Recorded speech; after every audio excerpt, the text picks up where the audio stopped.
أنا اسمي إبراهيم حسون، بالعربي ما في أو، كان مكتوب حسون، وأبي اسمه يوسف، إبراهيم ابن يوسف حسون. فما كان حدا يعرف إنه أنا يهودي. يوم الواحد كنا بالجامعة، واحد من الطلاب إخوان المسلمين قال لي فوت على الجامع، تعال نفوت نصلي. أنا قلت له أنا ما بدي أصلي. قال لي ليش؟ أنت معنك مسلم؟ قلت له لا أنا مو مسلم. بعد يومين سألني أنت مسيحي؟ قلت له لا أنا مو مسيحي. هو ما كان يفهم شو أنا راح أكون عباد أصنام، شو بكون؟ يوم الواحد سألني شو ديانتك؟ قلت له أنا يهودي. وقت اللي سمع إنه أنا يهودي يعني كأن سكبت عليه سطل مي مسقعة، كان جمد. قال لي بس أنت مو إسرائيلي. قلت له لو كنت إسرائيلي أنا كنت بمشي هون حر. أنا جدي خلقان بالشام، وأنا خلقان بالشام، وكلنا خلقانين بالشام. أنا سوري، بس من ذات اليوم كل الصف ما عاد حكاني، ما عاد حكاني. وكان في تلميذين طالبين معي، كنا نساوي الاختبارات بالمختبر، تركوني وأنا صفيت لوحدي، كنت أساوي المختبر لوحدي. يوم الواحد في واحد كان ساكن بحمص، وكان شوي يعني غريب، مو مجنون، كان ذكي كثير بس غريب، مو مثل كل الناس، كان يمشي وحده. فأنا رحت ومشيت معه. شو قال لي بعد يومين؟ قال لي تعرف أنا سمعت ناس بيقولوا إنه هذا في عنده صاحب يهودي. قلت له إذا شي بيزعجك أنا بمشي وحدي. قال لي لا لا لا نكاية فيهم ونضل سوا. بس يعني ما غير هذا حسيت بمعادة سامية؟ لا لا لا ما حسيت شيء. كان يعني تركوني لوحدي، وما عاد حدا يقول لي السلام عليكم ولا مرحبا ولا شيء بالمرة، كأنه أنا يهودي. طيب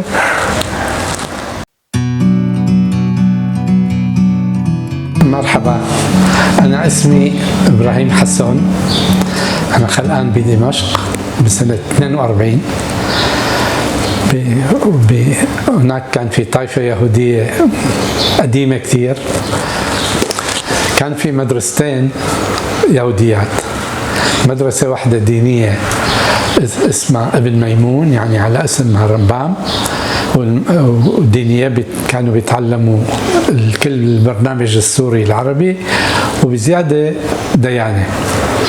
المدرسة الثانية أليانس هي مدرسة فرنساوية، كنا نتعلم 3 لغات، عربي فرنساوي وعبراني. الأساس كان البرنامج السوري وشوي فرنساوي وأقل كمان عبراني. العبراني كنا نتعلم بس الصلاة وقراية التوراة. المدرستين كانوا مدارس ابتدائية. متى ما واحد طالب خلص درسه كان يروح يتعلم، يروح يشتغل، لأنه المدارس الثانوية ما كانوا يقبلوا يهود. ليش ما يقبلونا ما بعرف، بس ما كانوا يقبلوا يهود. أبي قال إنه كان كل أب مجبور يعلم أولاده التعليم. أيد أخي أكبر مني أيده مدرسة فرنساوية دينية تبع خوارنا اللي كانوا مديرية يديروها ويعلموا كمان، مدرسة كثير مليحة. ومتى ما أنا بعد 3 سنين كمان أنا أيدوني، بس بعد سنة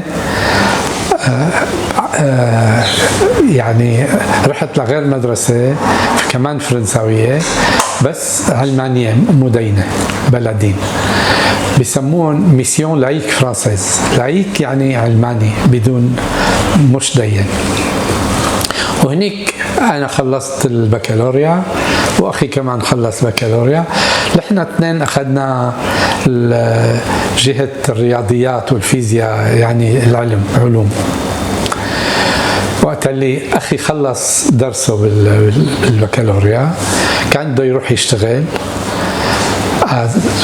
رفقاته قالوا له ليش ما تروح الجامعة تتعلم بالجامعة؟ قال إنه ما بيقبلوه.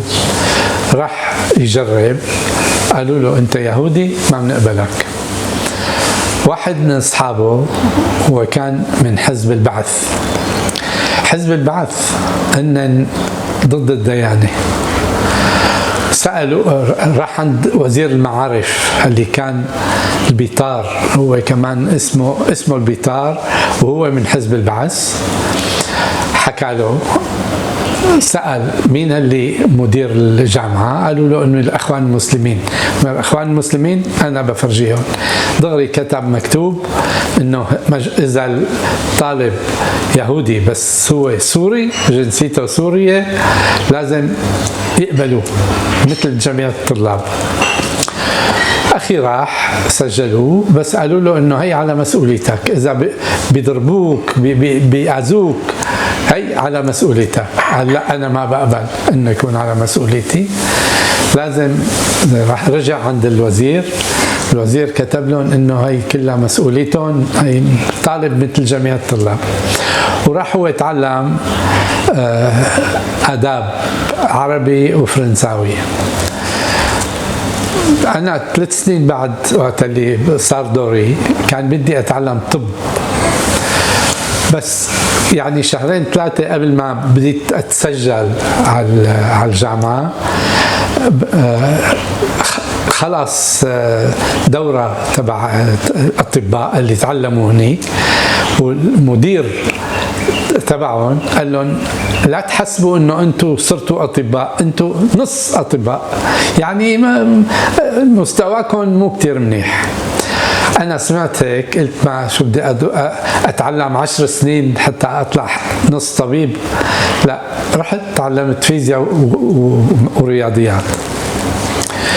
درست هنيك 2 سنين، وبعد 2 سنين نحن تركنا الشام وجينا لإسرائيل. في انطباع عند العرب أو بعض العرب إنه الحركة الصهيونية أو الفكر الصهيوني كل هدفه طرد العرب أو اضطهاد العرب. لا. إيش الصهيونية بالنسبة لك أنت؟ الصهيونية ما لها أي علاقة مع العرب.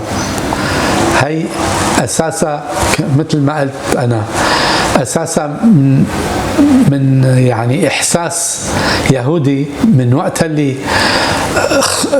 خرب بيت المقدس وتشتتت اليهود لكل العالم، وقتها طلعت الصهيونية حتى نضل نذكر انه تركنا بلادنا، كان في عنا مملكة هون وكنا يعني مستقلين وكنا عايشين هون ولازم نرجع.